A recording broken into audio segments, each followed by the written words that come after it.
नमस्कार दोस्तों, कैसे हैं आप लोग। हमारे YouTube चैनल श्री जीवन मंथन में आपका हार्दिक स्वागत है। हिंदू धर्म में पूर्णिमा का विशेष महत्व है। इस दिन स्नान दान के साथ सत्यनारायण कथा सुनना शुभ माना जाता है। तो दोस्तों, आज की वीडियो में हम सुनेंगे सत्यनारायण भगवान की संपूर्ण कथा। लेकिन दोस्तों, वीडियो शुरू करने से पहले मेरा आपसे अनुरोध है कि हमारे चैनल को सब्सक्राइब करना ना भूलें और बेल आइकन के बटन को दबाइए ताकि हमारे चैनल से संबंधित सभी जानकारियां आपको मिलती रहें। और अगर हमारा वीडियो आपको पसंद आता है तो लाइक शेयर करना भी ना भूलें। आपके सुझाव भी सादर आमंत्रित हैं। एक समय की बात है, नैमिषारण्य तीर्थ में शौनकादि 88,000 ऋषियों ने श्री सूत जी से पूछा, हे प्रभु, इस कलयुग में वेद विद्या रहित मनुष्यों को प्रभु भक्ति किस प्रकार मिल सकती है तथा उनका उद्धार कैसे होगा। हे मुनि श्रेष्ठ, कोई ऐसा तप बताइए जिससे थोड़े समय में ही पुण्य मिले और मनवांछित फल भी मिल जाए। इस प्रकार की कथा सुनने की हम इच्छा रखते हैं। सर्व शास्त्रों के ज्ञाता सूत जी बोले, हे वैष्णवों में पूज्य, आप सभी ने प्राणियों के हित की बात पूछी है, इसीलिए मैं एक ऐसे श्रेष्ठ व्रत को आप लोगों को बताऊंगा जिसे नारद जी ने लक्ष्मी नारायण जी से पूछा था और लक्ष्मीपति ने मुनि श्रेष्ठ नारद जी से कहा था। आप अब इसे ध्यान से सुनिए। एक समय की बात है, योगीराज नारद जी दूसरों के हित की इच्छा के लिए अनेकों लोकों में घूमते हुए मृत्यु लोक में आ पहुंचे। यहाँ उन्होंने अनेक योनियों में जन्मे प्राय सभी मनुष्यों को अपने कर्मों द्वारा अनेकों दुखों से पीड़ित देखा। उनका दुख देख नारद जी सोचने लगे कि कैसा यत्न किया जाए जिसके करने से निश्चित रूप से मानव के दुखों का अंत हो जाए। इसी विचार पर मनन करते हुए वह विष्णु लोक में गए। वहां वह देवों के ईश नारायण की स्तुति करने लगे, जिनके हाथों में शंख, चक्र, गदा और पद्म थे, गले में वरमाला पहने हुए थे। स्तुति करते हुए नारद जी बोले, हे भगवान, आप अत्यंत शक्ति से संपन्न हैं। मन तथा वाणी भी आपको नहीं पा सकती है। आपका आदि, मध्य तथा अंत नहीं है। निर्गुण स्वरूप सृष्टि के कारण भक्तों के दुख को दूर करने वाले हैं। आपको मेरा नमस्कार है। नारद जी की स्तुति सुन विष्णु भगवान बोले, हे मुनि श्रेष्ठ, आपके मन में क्या बात है? आप किस काम के लिए पधारे हैं, उसे निसंकोच कहो। इस पर नारद मुनि बोले कि मृत्यु लोक में अनेक योनियों में जन्मे मनुष्य अपने कर्मों के द्वारा अनेकों दुख से दुखी हो रहे हैं। हे नाथ, आप मुझ पर दया रखते हैं तो बताइए कि वो मनुष्य थोड़े प्रयास से ही अपने दुखों से कैसे छुटकारा पा सकते हैं। श्री हरि बोले, हे नारद, मनुष्यों की भलाई के लिए तुमने बहुत अच्छी बात पूछी है, जिसके करने से मनुष्य मोह से छूट जाता है। वह बात मैं कहता हूँ, उसे सुनो। स्वर्ग लोक व मृत्यु लोक दोनों में एक दुर्लभ उत्तम व्रत है जो पुण्य देने वाला है। आज प्रेमवश होकर मैं उसे तुमसे कहता हूँ। श्री सत्यनारायण भगवान का यह व्रत अच्छी तरह विधान पूर्वक करके मनुष्य तुरंत ही यहाँ सुख भोग कर मरने पर मोक्ष पाता है। श्री हरि के वचन सुन नारद जी बोले कि उस व्रत का फल क्या है और उसका विधान क्या है। यह व्रत किसने किया था, इस व्रत को किस दिन करना चाहिए, सभी कुछ विस्तार से बताएं। नारद की बात सुनकर श्री हरि बोले, दुख व शोक को दूर करने वाला, यह सभी स्थानों पर विजय दिलाने वाला, मानव को भक्ति व श्रद्धा के साथ शाम को श्री सत्यनारायण की पूजा धर्म परायण होकर ब्राह्मणों व बंधुओं के साथ करनी चाहिए। भक्ति भाव से ही नैवेद्य, केले का फल, घी, दूध और गेहूं का आटा सवाया ले। गेहूं के स्थान पर साठी का आटा, शक्कर तथा गुड़ लेकर वह सभी भक्षण योग्य पदार्थों को मिलाकर भगवान का भोग लगाएं। ब्राह्मणों सहित बंधु बांधवों को भी भोजन कराएं। उसके बाद स्वयं भोजन करें। भजन कीर्तन के साथ भगवान की भक्ति में लीन हो जाएं। इस तरह से सत्यनारायण भगवान का यह व्रत करने पर मनुष्य की सारी इच्छाएं निश्चित रूप से पूरी होती हैं। इस कलिकाल अर्थात कलयुग में मृत्युलोक में मोक्ष का यही एक सरल उपाय बताया गया है। इति श्री सत्यनारायण व्रत कथा का प्रथम अध्याय संपूर्ण। श्रीमन्नारायण नारायण नारायण, भजमन नारायण नारायण नारायण। श्री सत्यनारायण भगवान की जय। श्री सत्यनारायण कथा द्वितीय अध्याय। सूत जी बोले, हे ऋषियों, जिसने पहले समय में इस व्रत को किया था उसका इतिहास कहता हूँ, ध्यान से सुनो। सुंदर काशीपुरी नगरी में एक अत्यंत निर्धन ब्राह्मण रहता था। भूख प्यास से परेशान वह धरती पर घूमता रहता था। ब्राह्मणों से प्रेम करने वाले भगवान ने एक दिन ब्राह्मण का वेश धारण कर उसके पास जाकर पूछा, हे विप्र, नित्य दुखी होकर तुम पृथ्वी पर क्यों घूमते हो? दीन ब्राह्मण बोला, मैं निर्धन ब्राह्मण हूँ, भिक्षा के लिए धरती पर घूमता हूँ। हे भगवान, यदि आप इसका कोई उपाय जानते हो तो बताइए। वृद्ध ब्राह्मण कहता है कि सत्यनारायण भगवान मनोवांछित फल देने वाले हैं, इसीलिए तुम उनका पूजन करो। इसे करने से मनुष्य सभी दुखों से मुक्त हो जाता है। वृद्ध ब्राह्मण बनकर आए सत्यनारायण भगवान उस निर्धन ब्राह्मण को व्रत का सारा विधान बताकर अंतर्धान हो गए। ब्राह्मण मन ही मन सोचने लगा कि जिस व्रत को वृद्ध ब्राह्मण करने को कह गया है, मैं उसे जरूर करूंगा। यह निश्चय करने के बाद उसे रात में नींद नहीं आई। वह सवेरे उठकर सत्यनारायण भगवान के व्रत का निश्चय कर भिक्षा के लिए चला गया। उस दिन निर्धन ब्राह्मण को भिक्षा में बहुत धन मिला, जिससे उसने बंधु बांधवों के साथ मिलकर श्री सत्यनारायण भगवान का व्रत संपन्न किया। भगवान सत्यनारायण का व्रत संपन्न करने के बाद वह निर्धन ब्राह्मण सभी दुखों से छूट गया और अनेक प्रकार की संपत्तियों से युक्त हो गया। उसी समय से यह ब्राह्मण हर माह इस व्रत को करने लगा। इस तरह से सत्यनारायण भगवान के व्रत को जो मनुष्य करेगा वह सभी प्रकार के पापों से छूटकर मोक्ष को प्राप्त होगा। जो मनुष्य इस व्रत को करेगा वह सभी दुखों से मुक्त हो जाएगा। सूत जी बोले, इस तरह से नारद जी से नारायण जी का कहा हुआ श्री सत्यनारायण व्रत को मैंने तुमसे कहा। हे विप्रो, मैं अब और क्या कहूँ? ऋषि बोले, हे मुनिवर, संसार में उस विप्र से सुनकर और किस किसने इस व्रत को किया, हम सब इस बात को सुनना चाहते हैं।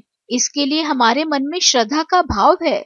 सूत जी बोले, हे मुनियों, जिस जिसने इस व्रत को किया वह सब सुनो। एक समय वही विप्र धन व ऐश्वर्य के अनुसार अपने बंधु बांधवों के साथ इस व्रत को करने को तैयार हुआ।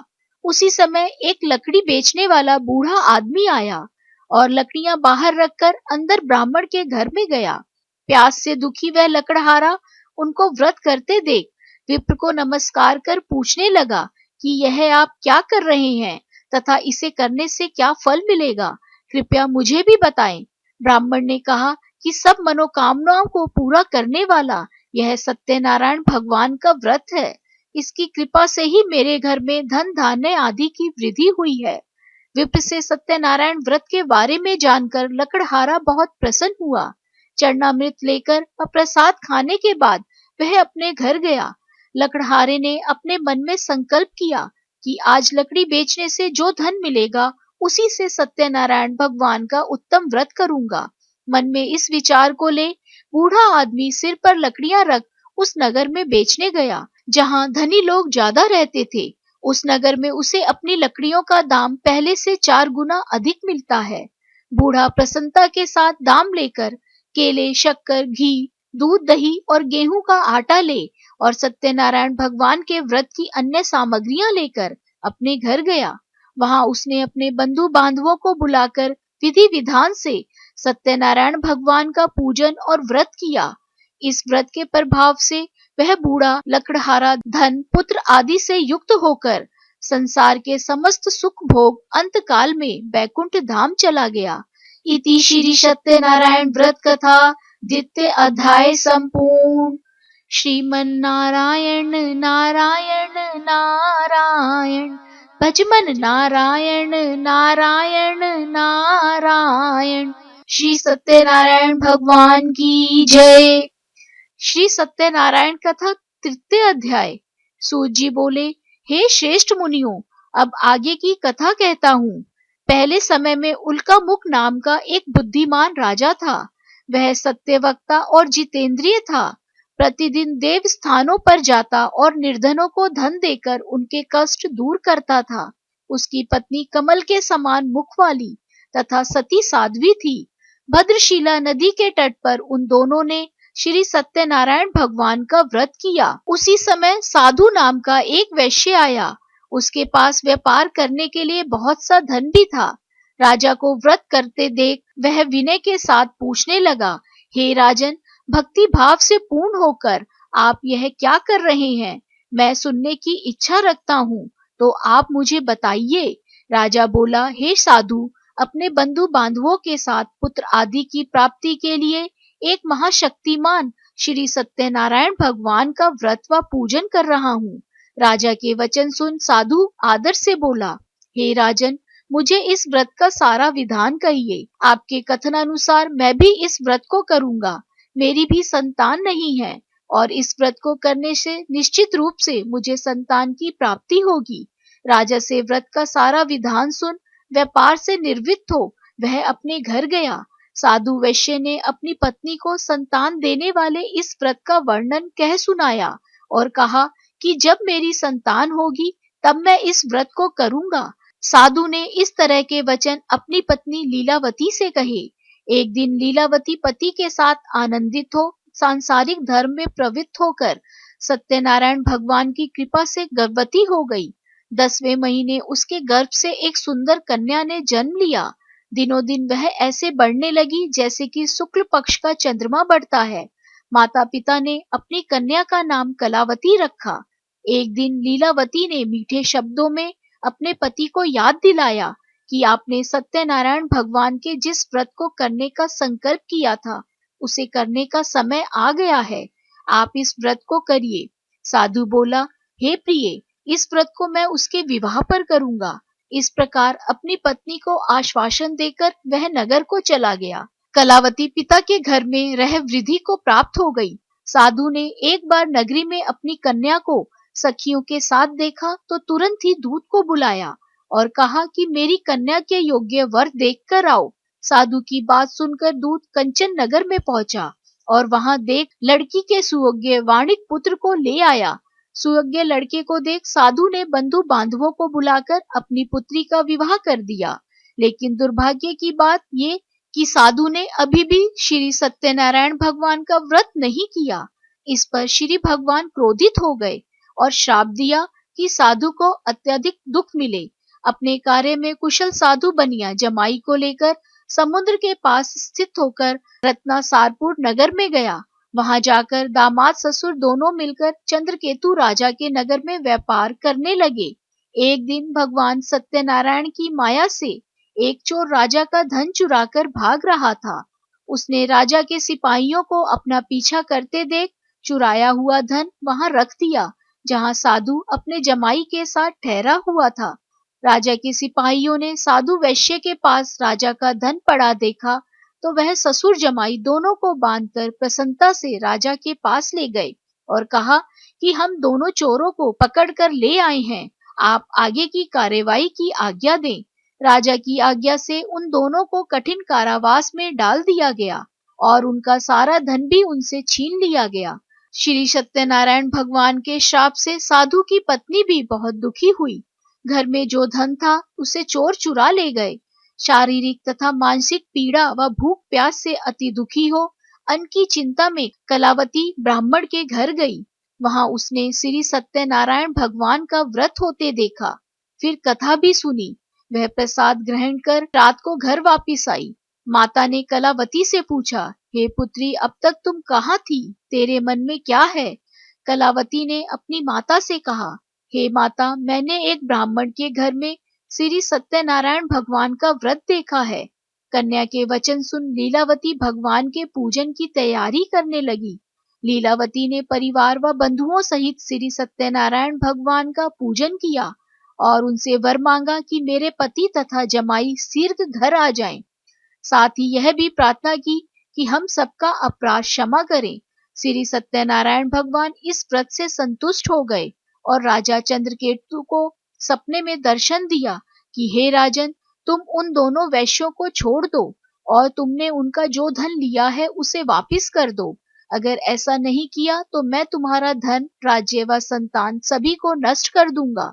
राजा को यह सब कहकर वह अंतर्धान हो गए। प्रातःकाल सभा में राजा ने अपना सपना सुनाया। फिर बोले कि वाणिक पुत्रों को कैद से मुक्त कर सभा में ले आओ।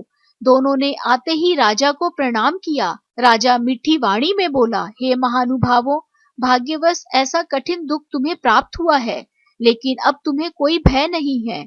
ऐसा कह राजा ने उन दोनों को नए वस्त्राभूषण भी पहनाए और जितना धन उनका लिया था उससे दुगना धन वापस किया। दोनों वैश्य अपने घर को चल दिए। इति श्री सत्यनारायण व्रत कथा तृतीय अध्याय संपूर्ण। श्रीमन नारायण नारायण नारायण, भजमन नारायण नारायण नारायण। श्री सत्यनारायण भगवान की जय। श्री सत्यनारायण कथा चतुर्थ अध्याय। सूजी बोले, वैश्य ने मंगलाचार कर अपनी यात्रा आरंभ की और अपने नगर की ओर चल दिए। उनके थोड़ी दूर जाने पर एक दंडी वेशधारी श्री सत्यनारायण ने उनसे पूछा, हे साधु, तेरी नाव में क्या है? अभिवाणी वणिक हंसता हुआ बोला, हे दंडी, आप क्यों पूछते हो? क्या धन लेने की इच्छा है? मेरी नाव में तो बेल व पत्ते भरे हुए हैं। वैश्य के कठोर वचन सुन भगवान बोले, तुम्हारा वचन सत्य हो। दंडी ऐसे वचन कह वहां से दूर चले गए। कुछ दूर जाकर समुद्र के किनारे बैठ गए। दंडी के जाने के बाद साधु वैश्य ने नित्य क्रिया के पश्चात नाव को ऊंची उठते देखकर अचंभा मान और नाव के बेल पत्ते आदि देख वह मूर्छित हो जमीन पर गिर पड़े। मूर्छा खुलने पर वह अत्यंत शोक में डूब गए तथा उनका दामाद बोला कि आप शोक न मनाएं, यह दंडी का शाप है, इसीलिए हमें उनकी शरण में जाना चाहिए, तभी हमारी मनोकामना पूरी होगी। दामाद की बात सुनकर वह दंडी के पास पहुंचा और अत्यंत भक्ति भाव नमस्कार करके बोला, मैंने आपसे जो जो असत्य वचन कहे थे उनके लिए मुझे क्षमा कर दें। ऐसा कहकर महान शोकातुर हो रोने लगा। तब दंडी भगवान बोले, हे वणिक पुत्र, मेरी आज्ञा से बार बार तुम्हें दुख प्राप्त हुआ है, तू मेरी पूजा से विमुख हुआ है। साधु बोला, हे भगवान, आपकी माया से ब्रह्मा आदि देवता भी आपके रूप को नहीं जानते, तब मैं अज्ञानी कैसे जान सकता हूँ? आप प्रसन्न होइए। अब मैं सामर्थ्य के अनुसार आपकी पूजा करूंगा। मेरी रक्षा करो और पहले के समान नौका में धन भर दो। साधु वैश्य के भक्ति पूर्वक वचन सुनकर भगवान प्रसन्न हो गए और उसकी इच्छा अनुसार वरदान देकर अंतर्धान हो गए। ससुर जमाई जब नाव पर आए तो नाव धन से भरी हुई थी। फिर वहीं अपने अन्य साथियों के साथ सत्यनारायण भगवान का पूजन कर अपने नगर को चल दिए। जब नगर के नजदीक पहुंचे तो दूत को घर पर खबर करने के लिए भेज दिया। दूत साधु की पत्नी को प्रणाम कर कहता है कि मालिक अपने दामाद सहित नगर के निकट आ गए हैं। दूत की बात सुन साधु की पत्नी लीलावती ने बड़े हर्ष के साथ सत्यनारायण भगवान का पूजन कर अपनी पुत्री कलावती से कहा, मैं अपने पति के दर्शन को जाती हूँ, तू कार्य पूर्ण कर शीघ्र आ जा। माता के ऐसे वचन सुन कलावती जल्दी में प्रसाद छोड़ अपने पति के पास चली गई। प्रसाद की अवज्ञा के कारण श्री सत्यनारायण भगवान रुष्ट हो गए और नाव सहित उसके पति को पानी में डुबो दिया। कलावती अपने पति को वहां ना पाकर रोती हुई जमीन पर गिर गई। नौका को डूबा हुआ देख व कन्या को रोता देख साधु दुखी होकर बोला, हे प्रभु, मुझसे तथा मेरे परिवार से जो भूल हुई हो उसे क्षमा करें। साधु के दीन वचन सुनकर श्री सत्यनारायण भगवान प्रसन्न हो गए और आकाशवाणी हुई, हे साधु, तेरी कन्या मेरे प्रसाद को छोड़कर आई है, इसीलिए उसका पति अदृश्य हो गया है। यदि वह घर जाकर प्रसाद खाकर लौटती है तो इसे इसका पति अवश्य मिलेगा। ऐसी आकाशवाणी सुन कलावती घर पहुंचकर प्रसाद खाती है और फिर आकर अपने पति के दर्शन करती है। उसके बाद साधु अपने बंधु बांधवों सहित श्री सत्यनारायण भगवान का विधि विधान से पूजन करता है। इस लोक का सुख भोग कर वह अंत में स्वर्ग को जाते हैं। इति श्री सत्यनारायण व्रत कथा चतुर्थ अध्याय संपूर्ण। श्रीमन नारायण नारायण नारायण, भज मन नारायण नारायण नारायण। श्री सत्यनारायण भगवान की जय। श्री सत्यनारायण कथा पंचम अध्याय। सूत जी बोले, हे ऋषियों, मैं और भी एक कथा सुनाता हूँ, उसे भी ध्यान पूर्वक सुनो। प्रजापालन में लीन तुंगध्वज नाम का एक राजा था। उसने भी भगवान का प्रसाद त्याग कर बहुत ही दुख सहन किया। एक बार वन में जाकर वन्य पशुओं को मारकर वह बड़ के पेड़ के नीचे आया। वहां उसने ग्वालों को भक्ति भाव से अपने बंधुओं सहित सत्यनारायण भगवान का पूजन करते देखा। अभिमानवश राजा ने उन्हें देखकर भी पूजा स्थान में नहीं गया और ना ही उसने भगवान को नमस्कार किया। ग्वालों ने राजा को प्रसाद दिया, लेकिन उसने वह प्रसाद नहीं खाया और प्रसाद को वहीं छोड़ वह अपने नगर को चला गया। जब वह नगर में पहुंचा तो वहां सब कुछ तहस नहस हुआ पाया, तो वह शीघ्र ही समझ गया कि यह सब भगवान ने ही किया है। वह दोबारा ग्वालों के पास पहुंचा और विधि पूर्वक पूजा करके प्रसाद खाया, तो श्री सत्यनारायण भगवान की कृपा से सब कुछ पहले जैसा हो गया। दीर्घ काल तक सुख भोगने के बाद मरणोपरांत उसे स्वर्ग लोक की प्राप्ति हुई। जो मनुष्य परम दुर्लभ इस व्रत को करेगा, तो भगवान श्री सत्यनारायण की अनुकंपा से उसे धन धान्य की प्राप्ति होगी। निर्धन धनी हो जाते हैं और भयमुक्त हो जीवन जीते हैं। संतानहीन मनुष्य को संतान सुख मिलता है और सारे मनोरथ पूर्ण होने पर मानव अंत काल में बैकुंठ धाम को जाता है। सूत जी बोले, जिन्होंने पहले इस व्रत को किया था, अब उनके दूसरे जन्म की कथा कहता हूँ। वृद्ध शतानंद ब्राह्मण ने सुदामा का जन्म लेकर मोक्ष की प्राप्ति की। लकड़हारे ने अगले जन्म में निषाद बनकर मोक्ष प्राप्त किया। उल्कामुख नाम के राजा ने दशरथ होकर बैकुंठ को प्राप्त किया। साधु नाम के वैश्य ने मोर ध्वज बनकर अपने पुत्र को आरे से चीरकर मोक्ष पाया। महाराज तुंगध्वज ने स्वयंभू होकर भगवान में भक्ति युक्त हो कर्म कर मोक्ष पाया। इति श्री सत्यनारायण व्रत कथा पंचम अध्याय संपूर्ण। श्रीमन नारायण नारायण नारायण। भज मन नारायण नारायण नारायण। श्री सत्यनारायण भगवान की जय। आशा करते हैं दोस्तों सत्यनारायण भगवान की ये कथा आपको पसंद आई होगी। राधे राधे। आप सभी पर ईश्वर की कृपा सदा बनी रहे।